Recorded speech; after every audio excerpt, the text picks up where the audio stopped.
Hello everyone, welcome to study tube. इस video से हम लोग एनसीईआरटी सीरीज के अंदर अगला चैप्टर नंबर 29 स्टार्ट कर रहे हैं। ये एनसीईआरटी सीरीज का 29th चैप्टर है। बायो का ये 13th चैप्टर है। चैप्टर का नाम है एनिमल किंगडम, जंतु जगत। जंतु जगत एक बड़ा चैप्टर है, इसलिए हम लोग इसमें 200 से ज़्यादा सवाल कवर करेंगे ताकि पूरा चैप्टर हमारा अच्छे से कवर हो जाए।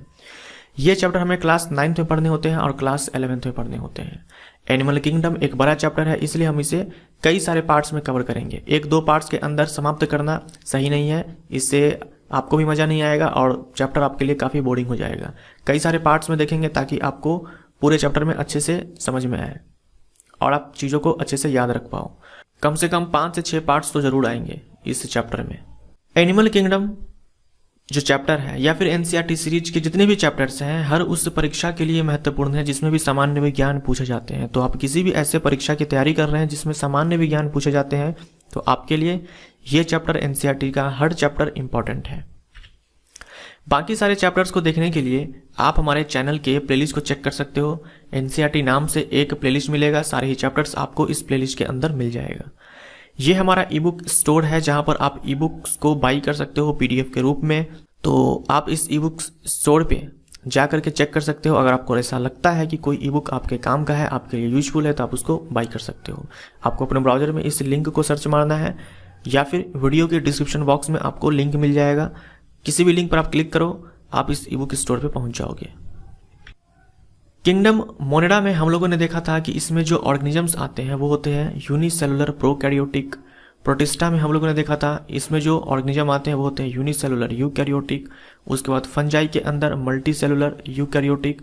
प्लांट्स के अंदर भी यानी कि प्लांट किंगडम में भी मल्टीसेलुलर यूकैरियोटिक और एनिमल किंगडम में भी मल्टीसेलुलर यूकैरियोटिक। मैंने आपसे ये भी कहा था कि मोनेडा किंगडम मोनेडा ही इवॉल्व होकर के आए हैं, किंगडम प्रोटिस्टा बना है।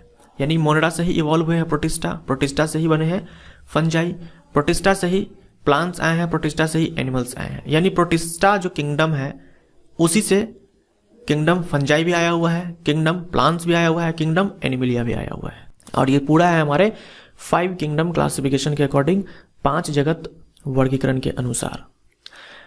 तो प्रोटिस्टा से ही एनिमल किंगडम आया है। किंगडम एनिमलिया बोल दो या फिर एनिमल किंगडम बोल दो, प्रोटिस्टा से ही एनिमल किंगडम आया है। तो अगर आपको याद हो, प्रोटिस्टा के अंदर ही हम लोगों ने पढ़ा था प्रोटोजोआ। तो प्रोटिस्टा के अंदर जो प्रोटोजोआ है, उस प्रोटोजोआ से हमारा एनिमल किंगडम बना हुआ है। प्रोटोजोआ ही इवॉल्व होकर के एनिमल्स बने हैं। ये जो प्रोटोजोआ है, क्योंकि ये प्रोटिस्टा जगत के मेंबर है, तो ये जो प्रोटोजोआ है ये यूनिसेलुलर यूकैरियोटिक है, यानी कि एक कोशिकीय यूकैरियोटिक है।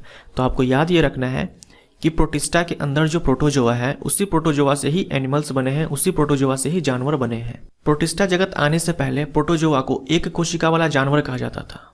एक कोशिका वाला जानवर कहा जाता था क्योंकि प्रोटोजोआ का बिहेवियर जानवरों से मिलता था, लेकिन ये एक कोशिका वाला था, इसीलिए इसे एक कोशिका वाला जानवर कहा जाता था। प्रोटोजोआ जैसे कि अमीबा हो गया, पैरामीशियम हो गया, लिशमेनिया हो गया, प्लाज्मोडियम हो गया, ये सब प्रोटोजोआ है। तो इन सबको कहा जाता था कि एक कोशिका वाले जानवर है क्योंकि इनका बिहेवियर जानवरों से मिलता है। अब जब प्रोटोजोआ से एनिमल्स बने, प्रोटोजोआ से ही हमारा पूरा एनिमल किंगडम इवॉल्व हुआ है, तो एनिमल किंगडम के अंदर या फिर बोल दो एनिमल्स के अंदर कौन सा एनिमल सबसे पहले बना? कौन सा एनिमल सबसे पहले बना? तो वो है पोडीफेरा। पोडीफेरा बोले तो पोडीफेरा एक फाइलम है एनिमल किंगडम के अंदर, जिसके अंदर कई तरह के जानवर आते हैं।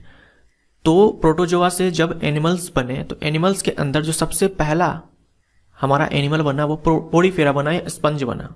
पोडीफेरा को ही स्पंज बोलते हैं, यानी पोडीफेरा के अंदर जो जानवर आते हैं वो सबसे पहले बने। और जो सबसे पहले बनता है वो सिंपलेस्ट होता है, ठीक है। तो ये सिंपलेस्ट जानवर हो गया, सबसे सिंपल, सबसे साधारण जानवर हो गया पोडीफेरा, जो कि प्रोटोजोआ से इवॉल्व होकर के बने हुए हैं। तो इतनी बातें आपको ध्यान में रखनी है कि प्रोटिस्टा जगत के अंदर जो प्रोटोजोआ है, उसी प्रोटोजोआ से इवॉल्व होकर के हमारा एनिमल किंगडम बना हुआ है। और एनिमल किंगडम में भी सबसे पहले पोडीफेरा बना। पोडीफेरा बोले तो एक फाइलम है, इसके अंदर कई तरह के जानवर आते हैं। और पोडीफेरा के अंदर जो जानवर है वो सबसे साधारण जानवर है, सबसे सिंपल इसका स्ट्रक्चर है, सबसे साधारण इसकी संरचना है। अब प्रोटिस्टा जगत के आने से पहले एनिमल किंगडम को 2 सब किंगडम में बांटा गया था। एक सब किंगडम को कहा गया प्रोटोजोआ और एक को कहा गया मेटाजोआ। प्रोटोजोआ के अंदर एकमात्र फाइलम है प्रोटोजोआ और कहा गया कि इसके अंदर एक कोशिका वाले यूकैरियोटिक जानवर हैं, जिसमें एग्जाम्पल है amoeba, paramecium, Plasmodium, लिशमेनिया, Euglena etcetera. और जो दूसरा सब किंगडम है मेटाजोआ, इसके अंदर कहा गया कि इसमें बहुकोश के यूकैरियोटिक जानवर हैं, बहुकोश के यूकैरियोटिक जानवर हैं। तो ये तो तब की बात है जब प्रोटिस्टा जगत नहीं आया था। तब अमीबा को, पैरामीशियम को, प्लाज्मोडियम को, लिशमेनिया को, यूग्लिना को, इन सब को एनिमल किंगडम में ही डाला गया था। जैसा कि मैंने आपसे थोड़ी देर पहले कहा, इन सब को एनिमल किंगडम में ही डाला गया था। इसे कहा जाता था कि ये एक कोशिका वाले जानवर है। लेकिन प्रोटिस्टा जगत आने के बाद इन सब को उठा करके कहाँ डाल दिया गया? प्रोटिस्टा जगत में डाल दिया गया। तो अगर आपसे कोई पूछता है कि पैरामीशियम कौन से जगत में है, तो आप ये ना बोलोगे कि एनिमल किंगडम में है। ये सारे के सारे हैं प्रोटिस्टा जगत के सदस्य। ठीक है। जो प्रोटोजोन्स होते हैं उनका जो बिहेवियर है वो जानवरों से मिलता है, उनका बिहेवियर इन जानवरों से मिलता है, लेकिन वो सारे के सारे प्रोटिस्टा जगत के मेंबर हैं और हम उसे जानवर भी नहीं बोल सकते हैं। इसमें आपको यहाँ पर कन्फ्यूजन नहीं रखना है। ऐसा नहीं है कि आपसे पैरामीशियम, प्लाज्मोडियम बोले तो आप बोलोगे कि ये एनिमल किंगडम के ही अंदर आता है, ये आप बोलेंगे कि ये प्रोटिस्टा किंगडम के अंदर आता है। तो जो भी प्रोटोजोन्स है वो सारे किंगडम प्रोटिस्टा के अंदर आते हैं 5 किंगडम क्लासिफिकेशन के अकॉर्डिंग। कोई भी यूनिसेलुलर यूकैरियोटिक होगा वो किंगडम प्रोटिस्टा के ही अंदर आएंगे। तो मेटाजोआ के अंदर देख लो कौन कौन से फाइलम है। मेटाजोआ बोल दो या फिर एनिमल किंगडम बोल दो, दोनों में से आप कोई भी बोल सकते हो। मेटाजोआ का मतलब ही होता है एनिमल किंगडम। तो जैसा मैंने आपसे थोड़ी देर पहले कहा कि जो प्रोटिस्टा जगत के अंदर प्रोटोजोन्स है उसी से इवॉल्व हुए हैं एनिमल्स। एनिमल्स में भी सबसे पहले कौन आए? पोडीफेरा। ये देखो पोडीफेरा, सबसे पहले आए पोडीफेरा। पोडीफेरा जो कि एक फाइलम को दर्शाता है, इसके अंदर बहुत सारे जानवर आएंगे। तो सबसे पहले आए पोडीफेरा, ये है हमारा सबसे पहला जानवर। सबसे पहला हमारा ये बहुकोश के जानवर है। डेफिनेटली जानवर है तो वो बहुकोश के ही होंगे। जैसे ही एनिमल किंगडम का कोई सदस्य है तो ये तय हो गया कि ये मल्टी सेलुलर ही होंगे। तो पोडीफेरा ये सबसे पहला जानवर है जो आए हैं इवॉल्व होकर के प्रोटोजोन से। उसके बाद पोडीफेरा के बाद अगला है हमारा फाइलम सिलेंड्रेटा। जैसे जैसे हम इस फाइलम में ऊपर जाएंगे, जैसे जैसे हम इस पूरे फाइलम में ऊपर जाएंगे, सीरीज में ऊपर जाएंगे, जो संरचनाएं हैं जानवरों की वो जटिल होती चली जाएगी, एडवांस होती चली जाएगी, नए नए फीचर्स आते चले जाएंगे। तो पोडीफेरा के अंदर जो भी जानवर है उनकी संरचनाएं बहुत ही सिंपल है। इसे सिंपलेस्ट एनिमल कहा जाता है, पोडीफेरा को सिंपलेस्ट एनिमल। इससे थोड़ा सा आपको एडवांस मिलेगा सिलेंड्रेटा में, इसकी संरचनाएं भी थोड़ी जटिल हो जाएगी। सिलेंड्रेटा से भी जटिल संरचनाएं आपको प्लेटीहेल्मिन्थस में मिलेगा और इनके अंदर नए फीचर्स भी आपको मिलेंगे। तो जैसे जैसे आप ऊपर जाओगे नए फीचर्स ऐड होते चले जाएंगे और जो संरचनाएं हैं बॉडी की वो जटिल होती चली जाएगी। प्लेटीहेल्मिन्थस के बाद एस्कहेल्मिन्थस, देन एनेलिडा, उसके बाद आर्थ्रोपोडा, मोलस्का, इकाइनोडर्मेटा, कोडेटा। ये जो सारे फाइला हैं ये आपको याद होने चाहिए। जब तक आपको ये याद नहीं होगा तब तक आपको कोई कॉन्फिडेंस नहीं आएगा। तो सबसे पहला तो अगर आपको इस चैप्टर में कॉन्फिडेंस बिल्डअप करना है तो ये जो पूरे फाइला है ये आपको याद होने चाहिए। Porifera, Coelenterata, Platyhelminthes, Aschelminthes, Annelida, Arthropoda, Mollusca, Echinodermata, कोडेटा, ये सारे आपको अच्छे से याद होने चाहिए। अब चाहे जैसे याद करो, ट्रिक लगाओ, लिख करके याद करो, जैसे भी याद करो, लेकिन याद होने चाहिए। तो इस पूरे फाइले में सबसे सिंपल, सबसे साधारण जानवर कौन से संघ के अंदर आएगा? यह है पोडीफेरा के अंदर। तो आज के इस वीडियो में हम लोग फाइलम डिस्कस करेंगे पोडीफेरा, जिसे हम लोग स्पंज भी बोलते हैं। पोडीफेरा के अंदर जो भी जानवर आते हैं हम उसे स्पंज भी बोलते हैं। पोडीफेरा के अंदर जो जानवर आते हैं उनका सबसे महत्वपूर्ण जो फीचर है, सबसे महत्वपूर्ण जो कैरेक्टरिस्टिक है वो ये है कि उनमें पाया जाता है कैनाल सिस्टम। कैनाल सिस्टम को ही वाटर ट्रांसपोर्ट सिस्टम बोलते हैं। तो कभी पूछे कैनाल सिस्टम ये किसका अभिलक्षण है, किसका लक्षण है, तो आप क्या बोलेंगे? स्पॉन्ज का, यानी कि पोडीफेरा का। पोडीफेरा बोलते ही आपके मन में ये वाली इमेज आनी चाहिए। पोडीफेरा बोलते ही आपके मन में ये वाली इमेज आनी चाहिए। उसके बाद आप सवालों को गलत नहीं करेंगे, उसके बाद आप सवालों को सही करेंगे। पोडीफेरा के अंदर जो भी जानवर आते हैं सारे के सारे जलीय होते हैं। ठीक है, सारे के सारे एक्वाटिक मिलेंगे आपको, सारे जल में पाए जाते हैं। पोडीफेरा के अंदर जो जानवर है वो चल नहीं सकते हैं, वो सेसाइल होते हैं, ये चल नहीं सकते हैं। ये सेसाइल होते हैं जो एडल्ट होते हैं, लेकिन जो इसका लार्वा होगा जो इसका लार्वा होगा वो चल सकते हैं, वो मोटाइल होते हैं। तो ये आप देख सकते हो पोडीफेरा है।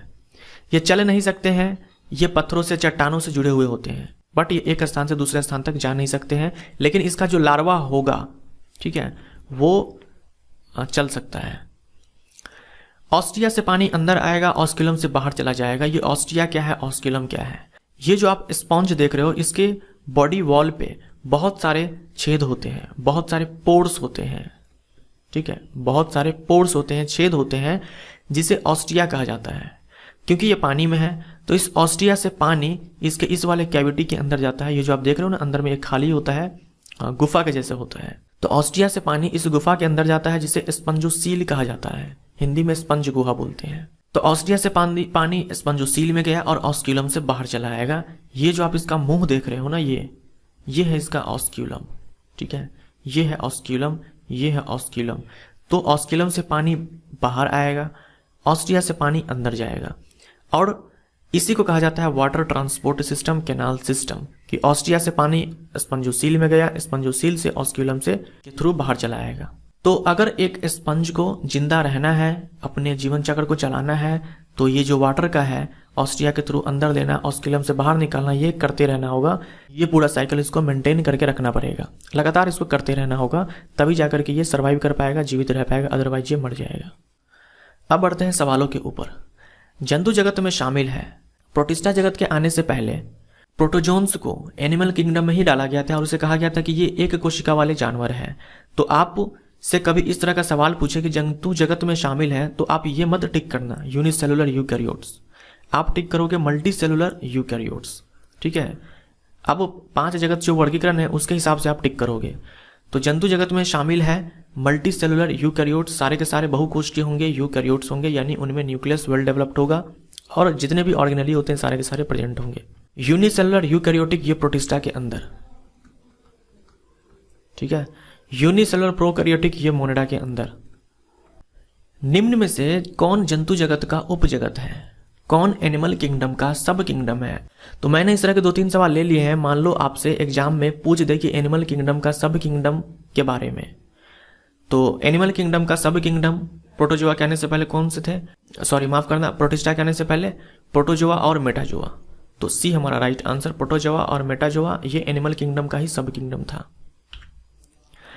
प्रोटोजोआ उपजगत के अंतर्गत नहीं आता है। जो एनिमल किंगडम के अंदर 2 सब किंगडम थे, प्रोटोजोआ और मेटाजोआ, तो प्रोटोजोआ के अंदर अमीबा को भी डाला गया था, यूग्लिना को भी, पैरामीशियम को। लेकिन आज के डेट में जो प्रोटोजोआ है प्रोटिस्टा के अंदर है, और प्रोटोजोआ के अंदर हम लोग यूग्लिना को नहीं डालते हैं। यूग्लिना हम लोगों ने देखा था, अलग से पढ़ा था हम लोगों ने। प्रोटोजोआ के अंदर येलेशमिनिया हो गया, पैरामीशियम हो गया, प्लाज्मोडियम हो गया, अमीबा हो गया, हम लोग इनके बारे में पढ़े थे। यूग्लिना अलग होता है। संघ जो उपजगत मेटाजोआ से संबंधित है, मेटाजोआ के अंदर आपको पोडीफेरा phylum, Dedia phylum, Nematoda phylum ये सब मिलेगा। प्रोटोजोआ नहीं होगा, प्रोटोजोआ ये एक अलग फाइलम है जो कि प्रोटोजोआ सब किंगडम के अंदर आता है। निम्न में से कौन पहला बहुकोष्ठीय जानवर है? जो पहला बहुकोष्ठीय जानवर है, याद रखना जानवर है, जो पहला बहुकोष्ठीय जानवर है ये कौन हो जाएगा? स्पॉन्ज हो जाएगा। मैंने आपसे थोड़ी देर पहले डिस्कस किया ना कि प्रोटिस्टा के अंदर जो प्रोटोजोन्स है उसी से इवॉल्व हुए हैं एनिमल्स, और एनिमल्स के अंदर भी सबसे पहला जो एनिमल आया वो था पोडीफेरा यानी कि स्पॉन्ज। पोडीफेरा शब्द किसने दिया? पोडीफेरा जो शब्द है ये दिया रॉबर्ट ग्रांट ने। तो डी हमारा राइट आंसर। पोडीफेरा शब्द का मतलब क्या होता है? पोडीफेरा शब्द का मतलब होता है पोर्स बियरर। पोर्स यानी कि छेद, पोर्स यानी कि छेद। तो इसके बॉडी वॉल पे बहुत सारे छेद होते हैं, तो बहुत सारे पोर्स होते हैं, इसीलिए इसे पोडीफेरा कहा जाता है। तो पोडीफेरा का मतलब होता है छिद्र धारक, यानी जिसके जो अपने पास बहुत सारे पोर्स को रखे हुए हैं। संघ पोडीफेरा के अंतर्गत आने वाले जंतुओं को कहा जाता है। संघ पोडीफेरा के अंतर्गत आने वाले जंतुओं को स्पॉन्ज कहा जाता है। स्पंज विकसित हुए हैं, जो स्पॉन्ज है वो इवॉल्व हुए हैं प्रोटोजोआ से। अब देखो यहाँ पर प्रोटोजोआ लिखा हुआ है, लेकिन सिलिएट्स, फ्लैजलेट्स, क्वाइनोफ्लैजलेट्स ये सारे के सारे प्रोटोजोन्स ही हैं, सारे के सारे प्रोटोजोन्स के ही टाइप्स हैं, प्रोटोजोन्स के ही ग्रुप्स हैं ये सारे के सारे। तो हमारा इसमें से जो बेस्ट आंसर होगा हम उसको टिक करेंगे। हमारा इसमें से जो बेस्ट आंसर है वो है क्वाइनोफ्लैजलेट। जैसे अगर याद होगा आपको, वायरस चैप्टर में आपने एक सवाल देखा था कि वायरस होते हैं parasite, obligate parasite, facultative parasite. तो आप जानते हो कि वायरस पैरासाइट होते हैं, लेकिन वहां पर हमें बेस्ट चूज करना था, तो हम लोगों ने ऑब्लिगेट पैरासाइट को टिक किया था। तो ठीक वैसे ही यहाँ पर समझ लो, हमें मालूम है स्पॉन्ज प्रोटोजोआ से इवॉल्व होकर के आए हैं, लेकिन यहाँ पर ये भी प्रोटोजोआ है, ये भी प्रोटोजोआ है, ये भी प्रोटोजोआ है। तो हमारा बेस्ट आंसर क्वाइनोफ्लैजिलेट होगा। ये वो प्रोटोजोआ है जिनके अंदर क्वाइनोसाइट्स सेल्स पाए जाते हैं, कोशिका पाए जाते हैं। तो कभी आपसे पूछ दे प्रोटोजोआ और पोरीफेरा के बीच का जो कनेक्टिंग लिंक है वो क्या है, तब आपका आंसर होगा प्रोटीरोस्पंजिया। प्रोटीरोस्पंजिया ये क्वाइनोफ्लैजिलेट्स के ही अंदर आते हैं, और क्वाइनोफ्लैजिलेट्स से क्या है, प्रोटोजोआ है। तो प्रोटोजोआ और पोरीफेरा के बीच का कनेक्टिंग लिंक है प्रोटीरोस्पंजिया। स्पंज पाए जाते हैं, जैसा मैंने आपसे स्टार्टिंग में कहा, सारे के सारे एक्वाटिक होते हैं, सारे के सारे पानी में पाए जाते हैं। ज्यादातर ये मरीन वाटर में पाए जाते हैं, ज्यादातर ये समुद्री जल में पाए जाते हैं, और कुछ फ्रेश वाटर में पाए जाते हैं। स्पंज जो ताजे पानी में पाया जाता है, जो फ्रेश वाटर में पाया जाता है, मैंने अभी आपसे कहा कि सारे जो स्पंज है वो एक्वाटिक है। ज्यादातर वो मरीन वाटर में मिलते हैं, कुछ आपको फ्रेश वाटर में मिलेंगे, लेकिन उन कुछ में भी आपको बस एक ही एग्जांपल याद रखना है, वो है स्पंजिला। जो स्पंजिला है ये फ्रेश वाटर में पाया जाता है। फ्रेश वाटर पूछ दे या फिर इसके स्थान पर आपसे नदी का पानी पूछ सकता है कि नदी में कौन सा पाया जाता है, स्पंज में, तो आपका आंसर वहां पर स्पंजिला ही होगा। नदी का पानी कोई सलाइन वाटर नहीं होता है, वो फ्रेश वाटर होता है। तो फ्रेश वाटर स्पॉन्ज के नाम पर आपको स्पॉन्जिला को अच्छे से ध्यान में रखना है। निम्न में से कौन अचल जीव है, कौन सेसाइल एनिमल है, ये कौन होगा, पोरीफेरा स्पॉन्ज। लेकिन स्पॉन्ज में भी जो एडल्ट होगा केवल वही, जो लार्वा होगा वो सेसाइल नहीं होगा, वो मोटाइल होगा, वो चल सकता है।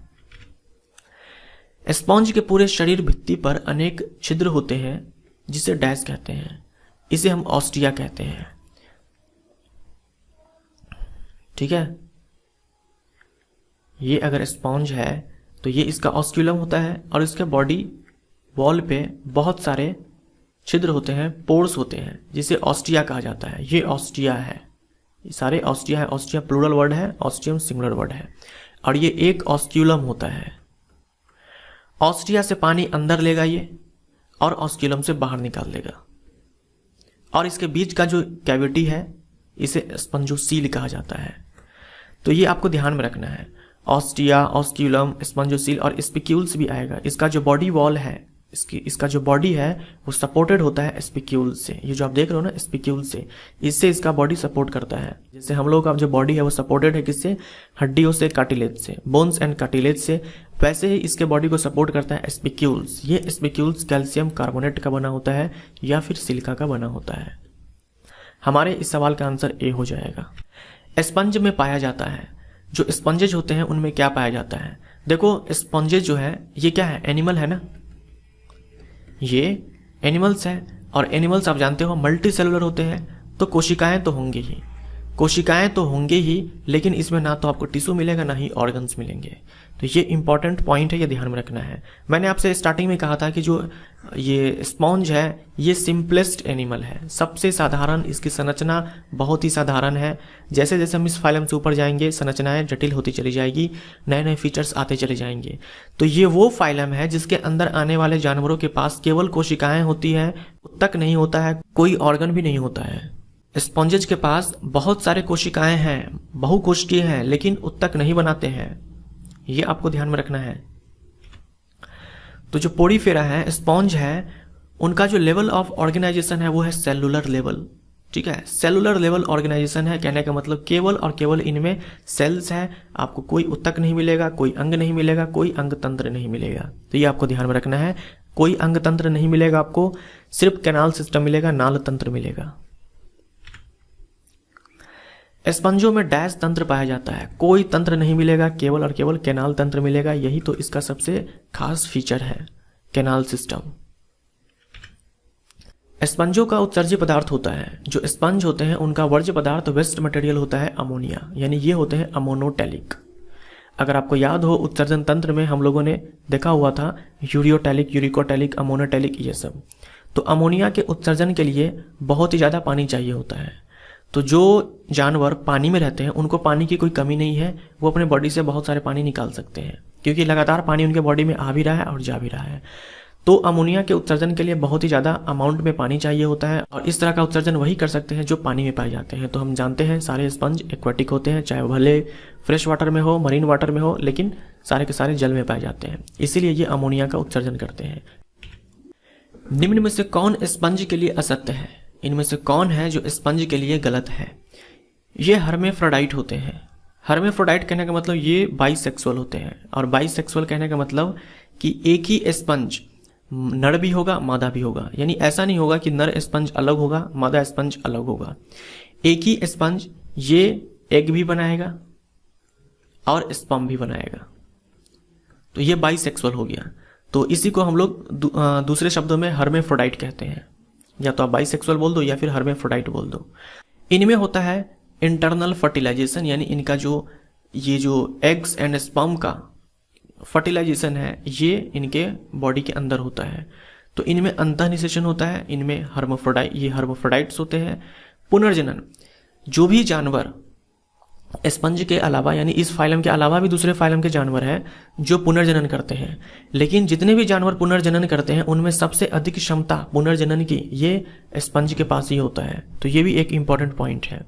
जितने भी जानवर हैं उन सब में सबसे अधिक क्षमता पुनर्जनन की ये स्पंज के पास है। तो हमारा जो इसमें गलत है वो हो जाएगा बी।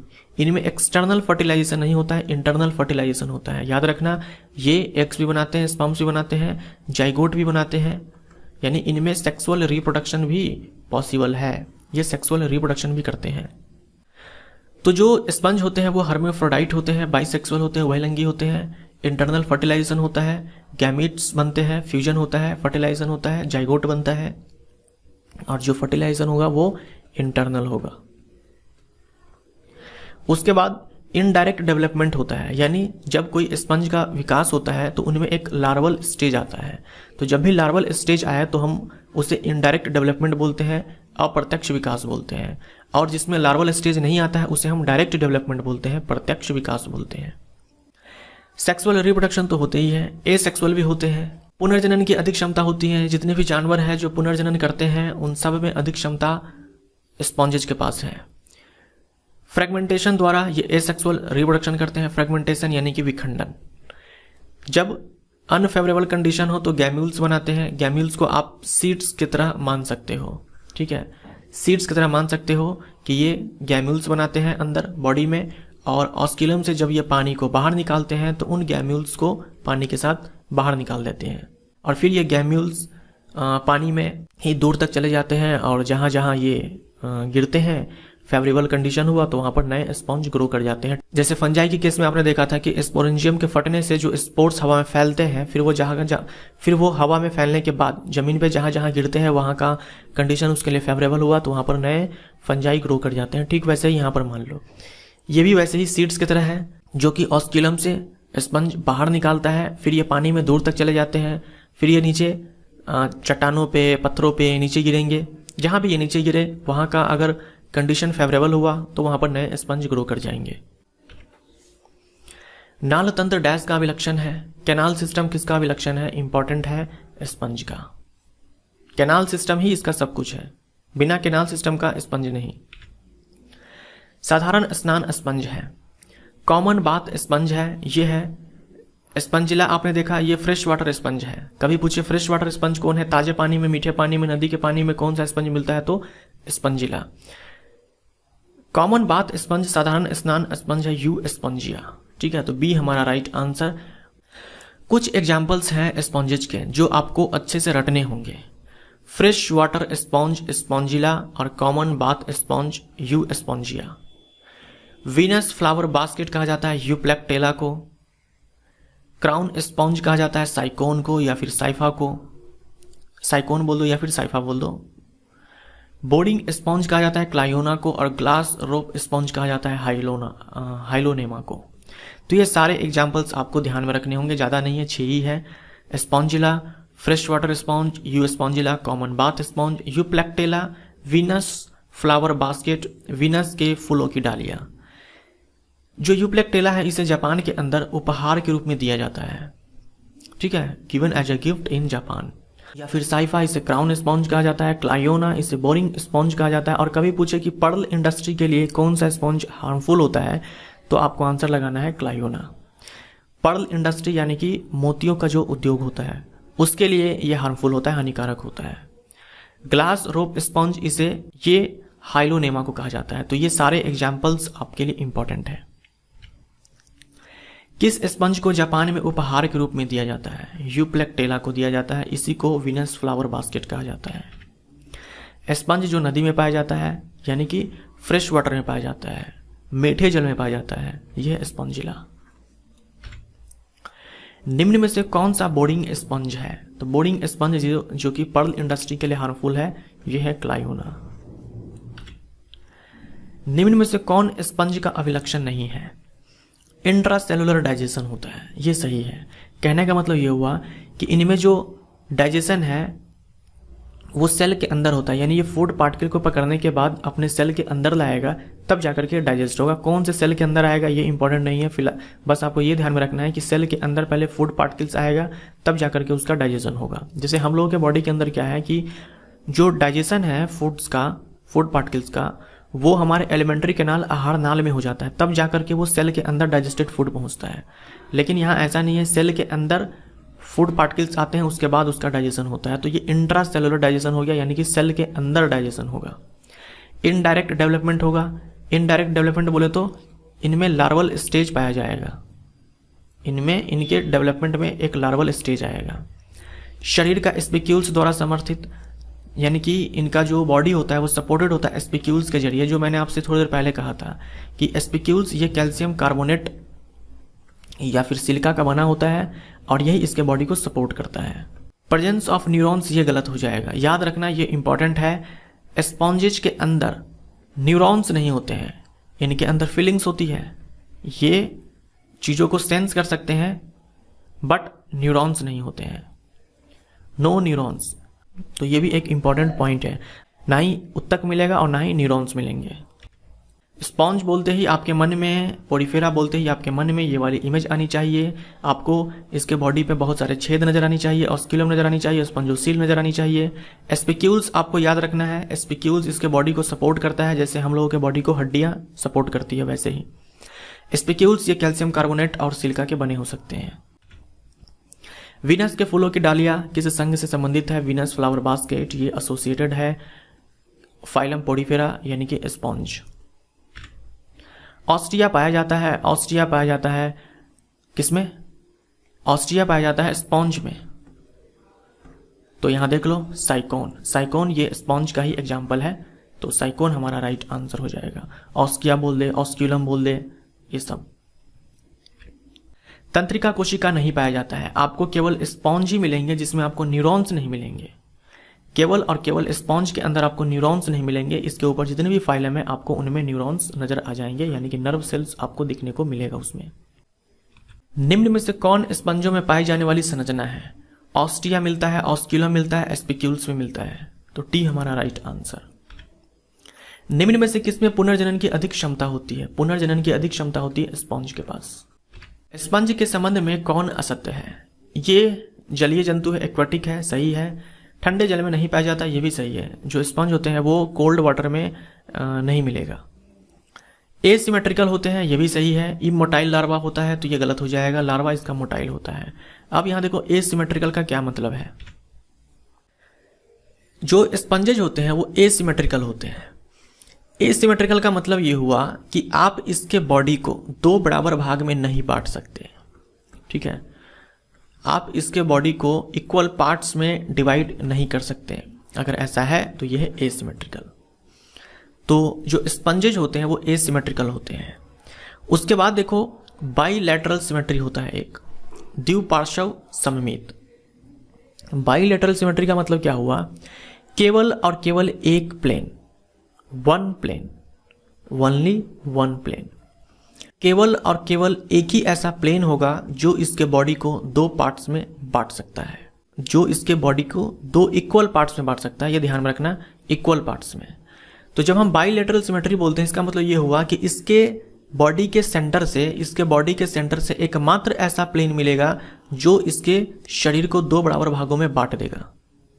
लेकिन जब हम रेडियल सिमेट्री बोलते हैं, इसका मतलब ये होगा कि इसके बॉडी के सेंटर से, इसके शरीर के केंद्र से जितने भी प्लेन्स हैं सब इसके शरीर को दो बराबर भागों में बांट सकता है। जैसे आप देख सकते हो यहाँ पर 3 प्लेन्स आपको दिखाए गए हैं, एक ये है, एक ये है, एक ये है।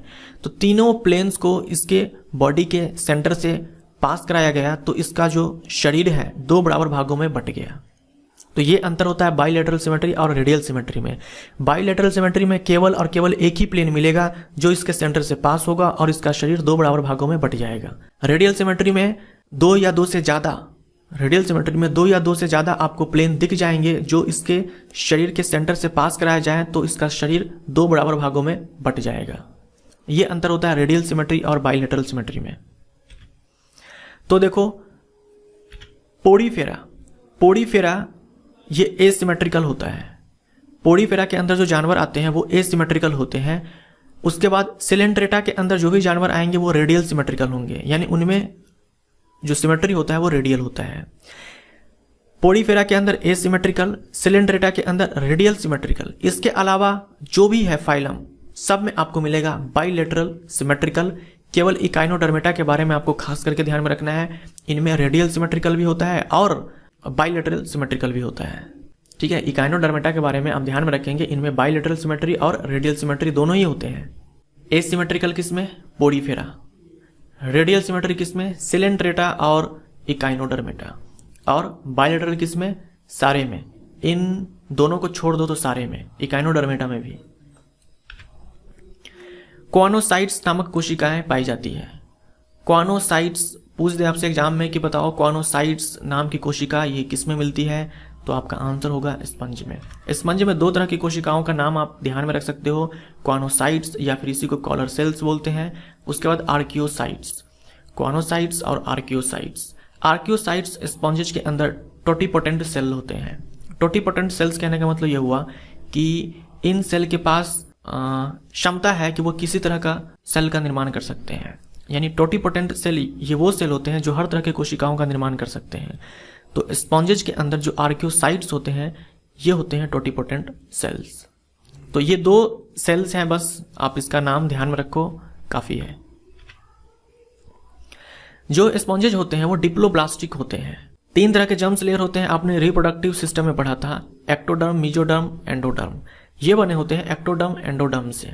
तो जो एक्टोडर्म एंडोडर्म से बने होते हैं उसे डिप्लोब्लास्टिक बोलते हैं। 2 ही जर्म्स लेयर है, तीसरा मेसोडर्म नहीं है। और इसका एक लार्वा का नाम याद रखना है आपको, एम्फीब्लास्टुला। एम्फीब्लास्टुला ये लार्वा है किसका? स्पंज का। और भी होते हैं, आपको बस यही ध्यान में रखना है। स्पंज का एक लार्वा का नाम ध्यान में रखो, एम्फीब्लास्टुला। ठीक है, एम्फीब्लास्टुला। तो ये हमारा एनिमल किंगडम का पार्ट 1 समाप्त होता है। इसमें हम लोगों ने स्पॉन्ज के ऊपर सवालों को देखा। इतना काफ़ी है, स्पॉन्ज के ऊपर सवाल इतना आप इसको डाइजेस्ट कर लो, एनफ है। तो मिलते हैं अगले पार्ट में। Thank you so much.